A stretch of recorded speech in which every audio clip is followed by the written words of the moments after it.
Breaking news చూస్తున్నాం. Trainee IPS Uday Krishna Reddy కేసులో మరో సంచలనం చోటు చేసుకుంది. మహిళా ట్రైనీ ఐపీఎస్ ఫిర్యాదుతో అరెస్ట్ అయిన ఉదయ్ కృష్ణారెడ్డి తాజాగా హైదరాబాద్ సిపి సజ్జనార్ పైనే కోర్టుకు లిఖిత పూర్వక ఫిర్యాదు చేశారు. విచారణ సమయంలో తనను బెదిరించడంతో పాటు ఎన్కౌంటర్ చేస్తానని భయపెట్టారని ఆరోపించారు. సీసీ కెమెరాలు లేని చోట విచారించారని, టాస్క్ ఫోర్స్ కార్యాలయానికి తీసుకెళ్లి హింసించారని ఫిర్యాదులో చెప్పుకొచ్చారు. ఈ ఆరోపణలపై మెజిస్ట్రేట్ తీవ్రంగా స్పందిస్తూ సీసీ కెమెరాలు లేని చోట విచారణ ఎలా చేస్తారంటూ పోలీసులను ప్రశ్నించారు. అత్తాపూర్ సీఐకి షోకాజ్ నోటీసులు జారీ చేసి 2 రోజుల్లో పూర్తి వివరణ ఇవ్వాలని ఆదేశించారు. పోలీసులపైనే ఎదురు తిరిగి ఫిర్యాదు చేయడం సంచలనంగా మారింది. ఈ ఘటనకు సంబంధించి మా ప్రతినిధి మరిన్ని వివరాలు అందిస్తారు. చెప్పండి కరుణాకర్, విచారణలో అసలు ఏం జరిగింది? నిన్న కోర్టుకు తీసుకెళ్లేటువంటి సమయంలో అసలు అక్కడ పరిస్థితి ఎలా ఉంది? అసలు అక్కడ ఏం జరిగింది? పూర్తి వివరాలు ఏంటి? ట్రైనీ ఐపీఎస్ సర్దార్ వల్లభాయ్ పటేల్ ఏదైతే పోలీస్ అకాడమీలో ఉందో, పోలీస్ అకాడమీలో ఒక మహిళా ట్రైనీ ఐపీఎస్ మీద వేధింపులకు పాల్పడ్డ కేసులో నిందితుడిగా ఉన్నటువంటి trainee IPS officer Uday Krishna Reddy case మరొక కీలక మలుపు తిరిగిందని చెప్పవచ్చు. 2 రోజులు ఎవరైతే ట్రైనీ ఐపీఎస్ మహిళా ఐపీఎస్ ఇచ్చిన ఫిర్యాదు మేరకు జూలై 29వ రోజున అతను అరెస్ట్ చేసి కోర్టులో ప్రొడ్యూస్ చేస్తే కోర్టు రిమాండ్కి తరలించింది. రిమాండ్కి తరలించిన తర్వాత పోలీసులు ఈ కేసు పురోగతి కోసం, కేసు ఛార్జ్షీట్ కోసం, కేసును ముందుకు తీసుకెళ్లేందుకోసం మాకు కస్టడీలోకి ఇవ్వాలని పోలీసులు విచారణ అధికారులు అభ్యర్థిస్తే ఉప్పర్పల్లి కోర్టు 2 రోజుల పాటు పోలీస్ కస్టడీకి అప్పగించింది. మన గురువారం, శుక్రవారం గురువారం రోజు పోలీస్ కస్టడీలోకి తీసుకున్నటువంటి ఉదయ్ కృష్ణారెడ్డిని అధికారులు విచారించారు. గురువారం రోజు నేరుగా హైదరాబాద్ పోలీస్ కమిషనర్గా ఉన్నటువంటి సజ్జనారు నిందితుడుగా ఉన్నటువంటి ఉదయ్ కృష్ణారెడ్డిని ఆయన నేరుగా విచారించారు. సో ఆ తర్వాత నిన్న శుక్రవారం రోజు కూడా విచారణ కొనసాగింది. నిన్న విచారణ పూర్తయిన తర్వాత సాయంత్రం ఉప్పర్పల్లి కోర్టులో అంటే 5 గంటల వరకే కస్టడీ ఉంది. పోలీస్ కస్టడీకి డెడ్ లైన్ 5 గంటల వరకే. 5 గంటల తర్వాత ఉదయ్ కృష్ణారెడ్డిని ఉప్పర్పల్లి కోర్టులో ప్రొడ్యూస్ చేశారు. ఉప్పర్పల్లి కోర్టులో ప్రొడ్యూస్ చేస్తూ మాకు ఇంకా కొంత టైం కావాలి, మరో 2 రోజులు కస్టడీ కావాలంటూ పోలీసులు కోర్టును అభ్యర్థించారు. ఇక్కడి వరకు అంతా సాఫీగా నడిచిన ఈ కోర్టులో ప్రొడ్యూస్ చేసిన తర్వాత ఉదయ్ కృష్ణారెడ్డి అక్కడ కంటతడి పెట్టుకున్నాడు. జడ్జి ముందే కంటతడి పెట్టుకున్నాడు. నన్ను పోలీసులు మనకు టాస్క్ ఫోర్స్ కార్యాలయంలో హింసించారు, నానా హింస పెట్టారు, ఒక నిందితుడిగా ఉన్నటువంటి నా మీద ఈ హింస పెట్టారు. అట్లాగే సిపి సజ్జనార్ విచారణ సందర్భంగా నాతో మాట్లాడుతూ నన్ను బెదిరింపులకు గురి చేశాడు, నీ ఫ్యామిలీని మొత్తం ఎన్కౌంటర్ చేస్తా అని నన్ను బెదిరించాడు. అట్లాగే మనకు అత్తాపూర్ పోలీస్ స్టేషన్లో కూడా సీసీ కెమెరాలు లేని చోట విచారించారు, సో నన్ను ఇబ్బందులకు గురి చేశారంటూ ఆయన కంటతడి పెట్టుకున్నాడు. కంటతడి పెట్టుకోవడంతో పాటు లిఖితపూర్వకంగా జడ్జికి ఫిర్యాదు చేశారు. సో ఇక్కడ ఈ ఫిర్యాదును స్వీకరించినటువంటి జడ్జి పోలీసుల తీరు మీద ఆగ్రహం వ్యక్తం చేశారు. వెంటనే అత్తాపూర్ పోలీసులకు, అత్తాపూర్ సిఐకి షోకాజ్ నోటీస్ జారీ చేశారు. ఈ ఘటనకు సంబంధించిన పూర్తి వివరాలు పిన్ టు పిన్ ఏం జరిగింది, విచారణలో ఎక్కడ చేశారు, ఫస్ట్ ఎక్కడ అదుపులోకి తీసుకున్నారు, ఎక్కడి నుంచి ఎక్కడికి తీసుకెళ్లారు, సో విచారణ సందర్భంగా ఏం జరిగింది అనే పూర్తి వివరాలు నాకు 2 రోజుల్లో కోర్టుకు సమర్పించాలంటూ జడ్జి ఆ నోటీసులో పేర్కొనడం జరిగింది. సో ఈ కేసులో ఉదయ్ కృష్ణారెడ్డి తీరు ఏకంగా పోలీసుల మీదనే సవాల్ చేస్తూ, పోలీసులు ఇట్లా విచారణ సమయంలో ఇట్లా పాల్పడ్డారనే వాళ్ళనే సవాల్ చేస్తూ ఫిర్యాదు చేయడం ఈ కేసులో కీలక పరిణామంగా మారిందని చెప్పవచ్చు.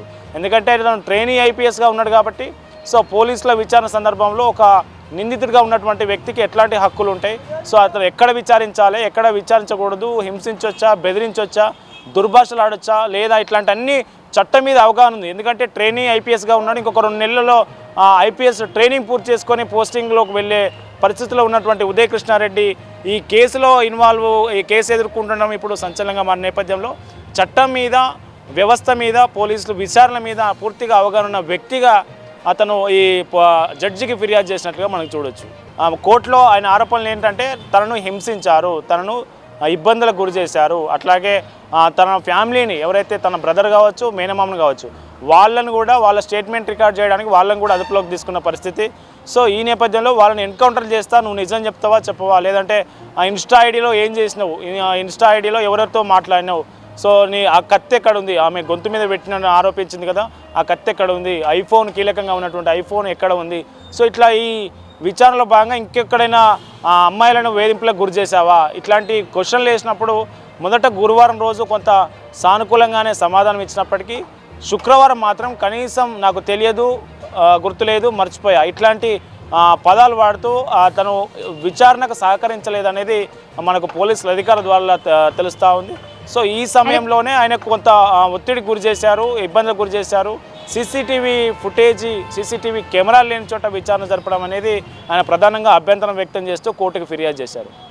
అంటే కరుణాకర్ ఎన్కౌంటర్ చేస్తామని బెదిరించారన్న ఆరోపణపై కోర్టు ఎలా స్పందించింది? అవును, కోర్టు చాలా తీవ్రంగా స్పందించింది. సో నిజంగా వీళ్ళు ఇట్లా అన్నారా, లేకుంటే నిందితుడు విక్టింగ్ కార్డ్ ప్లే చేయడానికి ఇప్పుడు అట్లాంటి మాటలు మాట్లాడుతున్నాడా? సో సిపి సజ్జనార్ ఎన్కౌంటర్ చేస్తానని అన్నారా, లేదంటే విచారణలో ఏం జరిగింది, విచారణ ఎక్కడ జరిపి, ఇట్లాంటి అన్ని అంశాలను కోర్టు తెలుసుకోవడానికే షోకాజ్ నోటీస్ జారీ చేసింది సిఐకి.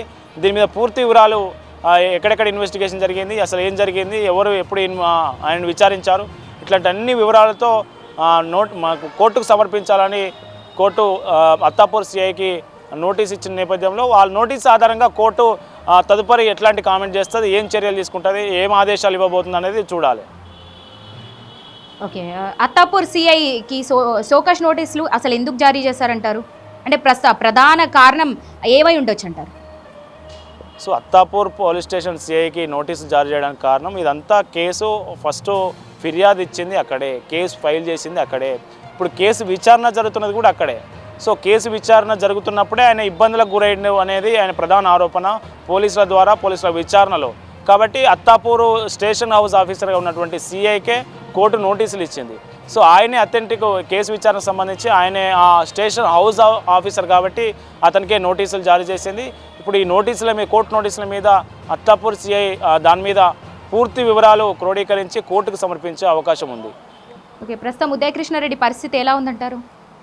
ఉదయ కృష్ణారెడ్డిని పరిస్థితి 2 రోజులు పోలీసులు మరొక 2 రోజులు అదనంగా కస్టడీ కోసం ఇవ్వాలంటూ కోర్టును, ఉప్పరపల్లి కోర్టును అభ్యర్థించారు. కానీ కోర్టు మాత్రం మళ్ళీ కస్టడీ కోసం ఇవ్వడానికి ఒప్పుకోలేదు. ఆయనను చెంచల్గూడ జైలుకు తరలించారు. ప్రస్తుతమైన చెంచల్గూడ జైల్లో ఒక ప్రత్యేక సెల్లో అతను ఉన్నారు. ఎందుకంటే రిమాండ్ 14 రోజుల రిమాండ్ కొనసాగుతుంది కాబట్టి ఈ కస్టడీ అయిపోయిన తర్వాత నిన్న కోర్టులో ప్రొడ్యూస్ చేయగా కోర్టు మళ్ళీ జైలుకు తరలించాలని ఆదేశాలు ఇచ్చింది. Right Karnakar, thank you. చూస్తున్నారు కదా, ట్రైనీ ఐపీఎస్ ఉదయ కృష్ణారెడ్డి కేసులో మరో సంచలనం చోటు చేసుకున్నట్టుగా చూస్తున్నాం. మహిళా ట్రైనీ ఐపీఎస్ ఫిర్యాదుతో అరెస్ట్ అయినటువంటి ఉదయ కృష్ణారెడ్డి తాజాగా హైదరాబాద్ సిపి సజ్జనార్ పైనే కోర్టుకు లిఖిత పూర్వక ఫిర్యాదు చేశారు. దీనికి సంబంధించి కూడా విచారణ కొనసాగుతోంది. అదేవిధంగా తను బెదిరించడంతో పాటు ఎన్కౌంటర్ చేస్తానని భయపెట్టారని ప్రధానంగా ఆరోపించారు. ఇక సీసీ కెమెరాలు లేని చోట కూడా విచారించారని, టాస్క్ ఫోర్స్ కార్యాలయానికి తీసుకెళ్లే ముందు కూడా హింసించారంటూ కూడా ఫిర్యాదులో చెప్పుకొచ్చాడు.